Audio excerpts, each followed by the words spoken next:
All right. Today we're going to be talking about scheduling using your Google Calendar because everyone has 168 hours in a week. So we're going to divide that time up and we're going to see, do you really have time for the gym or are you just making excuses? All right, guys, welcome to the Muscle Seeker Show. Let's get it. Welcome, guys. Look, I just want to add this in really quick. Everybody has 24 hours in a day, and I hear this a lot. I don't have time to work out, man. I don't have time to go to the gym. You're never gonna have time for something that's just not worth Mhm. it. If it becomes worth it, you'll find the time. Yeah.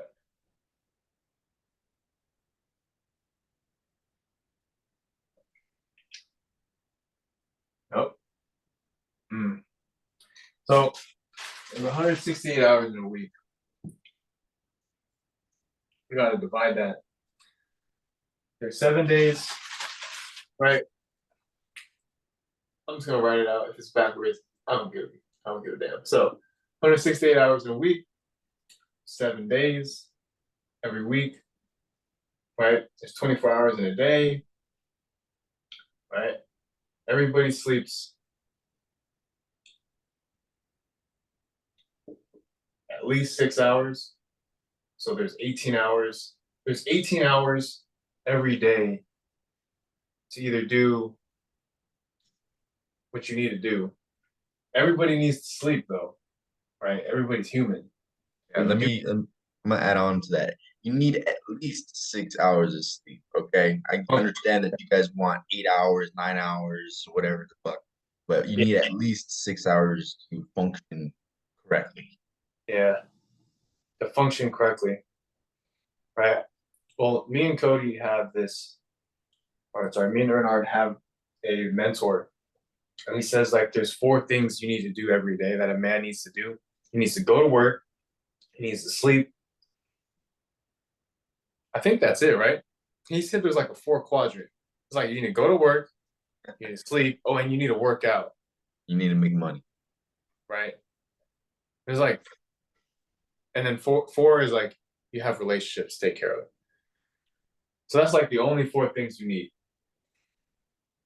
But we're gonna break it down and be like, all you're gonna need is like you need the sleep thing right here, and you have to go to work. So you have 18 hours to work and work out.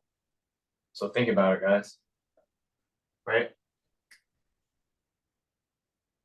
And think about it. It also you don't have to be at the gym for 2.5 hours either. Oh, You can get a really solid workout about 30 to 45 minutes. And yeah, yeah. So when you're going through Monday through Sunday, we use this thing called Google Calendar. All right. If you don't know what it is, open up in the App Store, Google Calendar. If you don't live through your calendar, you're guessing, yeah. right? So I schedule in this podcast from 4 to 5. Let me just Usually, show you. I'm gonna show you guys an example of my Google Calendar, guys. I have it cool. all filled up. Okay. So every day I know exactly what I'm doing Yeah, the whole yeah. month. If it's not in your calendar, it's not real. It's just not real. It's never gonna happen. Anything that's really important, show me your calendar, and I'll show you your future. Show me your friends, I'll show you your future. Right? Yeah. And it's that simple, guys. If you know what you're gonna be doing already in your calendar, you're not gonna be spending time on trying to figure out what the hell you're gonna do. And sometimes when you go and take a crap, it takes about 30 minutes because you just don't have anything else to do. But if you have things lined up, you still need to take a crap, for example. You're gonna be in there 5 minutes in and out because you're thinking, I just need to dump it and leave because I got all this other things I need to do. Now, this is just an example, but having things that are already lined up gets your mind going. There's no time to think. Yeah. Another thing is, yeah, if it's not in your calendar, it's not real. Um, and another thing I like to say is, how fast do you want results? You want fast results, you want slow results. I mean, you can get results fast or you can get it slow. Depends on how fast you want it. I can give you an example. Elon Musk, right? He schedules his he sleeps 6 hours. I personally know this. And he breaks his days up into 18-hour increments. And he breaks his day up even further into 5-minute sections. Guy's running like 5 companies, right? He's a billionaire. He's up there with like Warren Buffett, right? In net Oh, worth. he's past Warren Buffett. Yeah, he's past Warren. He's past Arnott of Louis Vuitton, past Ray Dalio, right? Yeah, he's the richest man in the world. Yeah, he's the richest man in the world. All of his assets building, right? So I think we should learn something from that guy. I don't know. You think we should? I think success leaves clues. I think we should, yeah. No big deal. So he breaks his time up into 5-minute increments. And remember, every hour there's 60 minutes. And in those 60 minutes, there's 1,080 minutes. If you break that into 5-minute increments, there's 216 5 minutes every day. So you better have 216 things to do every 5 minutes. That's to become But yeah, that's to become someone as high performing as Elon Musk. I am performing for sure. I remember when I was in the factory in Fremont, and I remember when he would look around, everybody would run away like a pigeon. He was like the eagle, and everybody's just like, and when he stares, he's fucking observing and scanning you like the Terminator. Awesome. So you better be fucking doing something with your goddamn life. But for what I do now is I break it into 15 increments, 15-minute increments. All right, that way, peasant people like us, we could slowly become high performing, productive. We're not peasant people, okay? We got shit that we're doing. There's no peasant people are the people who just lay down and let life attack them from all sides. Yeah, And guess what? We'll hope for you guys because if you join our programs, we'll teach you exactly how to become a high performing man. yeah, But we're not peasant. yeah. You want to be a peasant guy, or you want to be a high performing man? It's up to you. Yeah. No pressure, man. It's just your goals. It's all good. Personally, what I do, and I don't recommend this, but what I do is I break my day up to 3 days. So when I wake up at 3, it's from 3 to 7 a.m. That's one day. All right. I like that. I have things that I'm doing each hour, and from 7 to 3:30 from 7 to 3 p.m. That's my second day. Same thing, hour. And from 3 p.m. back down to 8:30, about around the time I sleep, that's my third day. And Nice. my mindset behind that is that I have 3 days. All right. I have 3 days, and my competition, which is this imaginary fucking dude that I made up in my head, he's doing one day. And I got 2 more days ahead of him. So if in 3 years, if I'm doing 2 more days than that guy, I'm gonna be so far ahead, it's gonna be insane. This guy's not gonna be able to catch me. So that's how I take it. So when I'm starting my first day, I have this amount of energy to get whatever I need to get done. And when I start my next day, I'm not tired because it's just like I'm starting my first day all over again, but it's the second day. So every 24 hours, I have 3 days, and I don't recommend this for people because it's I'm kind of insane when it goes. I'm obsessed with it. Like I wake up thinking, "This is my day one. I'm fucking gonna get all this shit done. Day two is day two. I'm gonna get this shit done. Day three is gonna get this shit done. All right, 6 hours of sleep, restart." And Yeah, most people don't want to do that, and I can't blame them. I can't blame them. I'm just obsessed. yeah. Dude, I love that, man. Um, yeah, I'm not gonna lie. I don't like. It's it can be difficult, and I want to Yeah, add, yeah, not every day is gonna be perfect, you know. So exactly. and understanding that it's a relieving feeling. So I have days where I fuck up. You know, maybe my third day is half productive, or my second day is not as productive as I scheduled it in because of, I didn't I didn't encounter for something that just happened, or maybe I messed up on this thing, so I had to take extra time to do it. And you just gotta roll with the punches and Yeah, roll with punches. going forward. Yeah. And when days aren't perfect, that's gonna be more days than not. You're gonna have more days where it's difficult. And that's where you really just gotta hunker down and remember your why. Remember why you're doing this. And like wake up every day thinking like this is the goal.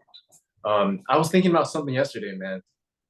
Uh, how do we constantly stay in a flow state of self-improvement, Kaizen, every day? I mean, to always think that you're never perfect, that can probably put somebody insane. They'd be like, God damn, I'm never perfect. I'll never be perfect till I die. Even after I'm dead, I still need to fucking be perfect. I still need to strive for more. You know, that's So that's really good that you brought. yeah, how do you constantly be in a state of Kaizen, continuous improvement? I don't know, man. What do you think? During my day, I would have times, certain days I would have more doubts than others, and thinking that like it's not gonna be perfect, and it's not perfect, then I'm not perfect, and the whole shit's gonna go down to hell. Yeah, Then I remind myself, first I think about what is the reason why I'm doing this. The yeah, first question that comes up is, why is it worth it? So I gotta tackle on that one. And then I remind myself that over everything, patience is number one. I need to remind myself that I need to be patient with this progress. And like sometimes taking 10 minutes to yourself just to remind yourself to be patient and to have that awareness would allow you to push forward into the next objective and the next task when you start doing that. Now, a way to just downfall yourself is to think too much. When you have your tasks, you're doing your tasks, you're in a flow state. You're going, and then there's that break. That break right there is that time where you don't have something that you're doing, and so you just spend time thinking, and your energy level goes down. When your level goes down, you're not at a peak state, which allows your mind to kind of come up with all these assumptions, give you all these stupid doubts in your head, and then it's a lot harder for you to restart the gears. But if you bust down 50 push-ups, you're good to go. I kid you not, if you do 50 push-ups, spike your energy to push forward, whatever it is. yeah. Easier said than done, but I think with discipline, anybody can do it. Okay, so you're saying change your state because your state is always going to change throughout the day. So are you saying become a master of changing your state? Exactly. You can't change what is happening around you, but you can change your emotional state. So emotions come and go. You're gonna feel a plethora of them throughout the day. If you can figure out how you could spike your energy, you are going to push yourself a lot further than if you had low energy. Yeah. So, sometimes I do, after my second day, Mhm. I don't like to call myself tired or exhausted. I think that's very weak and it just brings a voice weakness. But I would notice that my energy level begins to drop. So the Yeah. first thing I do is deny it. I refuse to believe that I am tired. And then I take pre-workout. Oh, And fuck. And then shit changes. then Okay. shit changes for the rest of the day. Yeah. Yeah. And that works for me. So what Okay. I would say about that. What would you say about that? For someone Yeah. trying to get the energy to get through the day or I feel like to always be in a constant state of Kaizen, continuous improvement, I feel like having an effect on others so that you could leverage your time would be the most beneficial thing. I mean, that's how this guy over here probably does it. I don't know. Does he? Does he leverage his time by using other people to to help him in his life? Right. Oh, all the time. I think he does. I think he has 5 companies and he has 5 CEOs that he's talking to. Or not, he is the CEO, my bad. But like he has 5 like presidents that he's talking to in his company, and then he multiplies, right? It multiplies the time to get things done, right? So I think becoming constantly changing your state into this positive affirmation producing motherfucker, right? That's leveraging people's time to work for him so that he gets things done, but he multiplies his effort across many areas by being a positive person, by being the driver of change, right? So I look at that is that's what I do. Um, and one thing I like to give you guys a new, not an improvement offer, okay? This is the new opportunity. Tracking your macros. All right, this is all related to fitness. So everyone tracks their money, right? Not But everybody. yeah, not everyone. Shit, not peasants. All right, but middle class guys. Right? If you track your money, I challenge you to track your macros. Challenge you to track what you're putting in your mouth. Pause. Right, and uh, and if you do that and you hit those macros, man, life is going to be very different for you. Very different.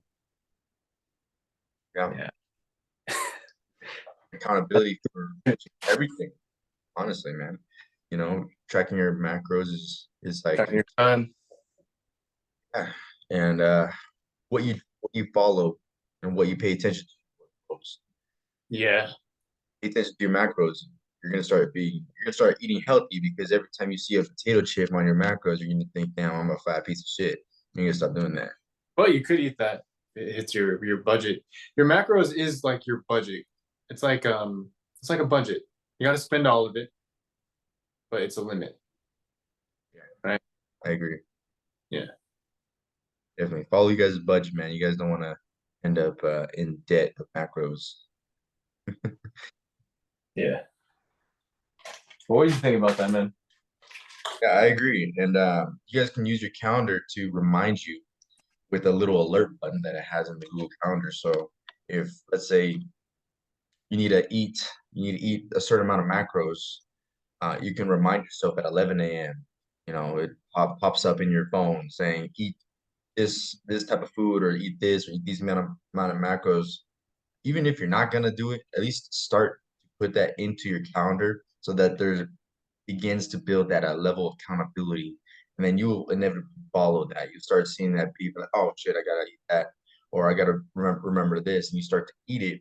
Now you're creating that bridge gap to where every time you eat something, it's connected to your Google Calendar, and you're also gonna build up another thing that you're gonna put into your Google Calendar. Yeah. Yeah, man. There's this thing called the Hawthorne effect. Is when somebody tracks something or when somebody's being watched on something, they improve. So the mere act of tracking, you actually improve because you're thinking about it. Can you imagine like Tesla if they didn't track their finances? First of all, they couldn't even be a company. Like it's the law to put your finances out there. I don't think they would exist. Yeah. Can you imagine if you didn't track like how much cars you're selling? Or can you imagine if you want to get in a certain amount of shape and you're not even tracking like what you're eating? Can you imagine like the results you get? I don't Yeah, know. yeah, yeah. And I'm just gonna add in there what you said about Tesla. I work at a corporation and they track fucking everything, man. I'm telling you, they track everything. Clues, telling you. Yeah, these are major clues. It's not like they just don't. It's not like they track something for no purpose. They all have a purpose. And you guys would also track your macros. Guarantee is gonna start seeing results. Yeah. Tracking changed my life. Tracking your sleep. Because you have the data to look back and be like, you can start making you can start making logical conclusions from that data. like for example, my clients, I'm noticing some guys or some girls, they're more active on Tuesdays or Thursdays, and they don't know that. I mean, because they don't pay attention to that as much as I do. Mm. But since I know that those are their most active days, maybe I like to design my programs around those, around their habits. And then Yeah. I go in there and be like, hey, did you know you're more active on this day? You know, but yeah, that's just some examples. Yeah. Yeah. Definitely use your Google Calendar to help you guys out with macros, tracking sheets, or changes life. If you guys need help with that, go ahead and hit one of us up and we'll help you with programs. Do Yeah. you guys have anything else left to say, brother? Yeah, man. I mean, we're looking for a certain individual. Success isn't for everyone. Um, it may not be for you, man. There's a certain individual that really wants to go the next mile, that really wants to go above and beyond, and wants to really change your life. Not everyone wants to, though, right? That's it's probably like the worst marketing campaign. It's like, Yeah, you're giving. I can see that, but you're not wrong when you say that too. Look, man, it's totally okay if you don't want to put in the work or something, then you can't complain for what you don't get. yeah, You want exactly. to eat potato chips and not track what you're eating and just eat cakes and whatever, then you can't expect your body to represent a lean physique or even a physique that is worth showing to the world. Like, you know, Andy Physique. I mean, if you don't want that, it's all good, you know? yeah, like it's your choice. I just Yeah, don't complain for what you don't get. You know, yeah. Just don't um, complain about it, you know? yeah. But if you do want that, then come to us. If you're that rare individual out there who, when you talk about success, you talk about doing progressing and shit, people around you are just annoyed. You're the guy. You're the Yeah, guy out there, man. really want to change, come to Earnhardt or Alec. Yeah, Nowadays, people hate change. So if you can change, you want to change, you're in a perfect spot, my friend. yeah, yeah. All you gotta do is seek that help. All right, guys. Well, we'll come in tomorrow. Today's Saturday. This is great, man. Sunday, we're gonna come in the last episode of the week. I hope you guys enjoy this episode about scheduling, using your calendar, and tracking, how tracking changed our lives. All right, guys. We'll see you tomorrow. Let's get it. All right. Peace. Peace.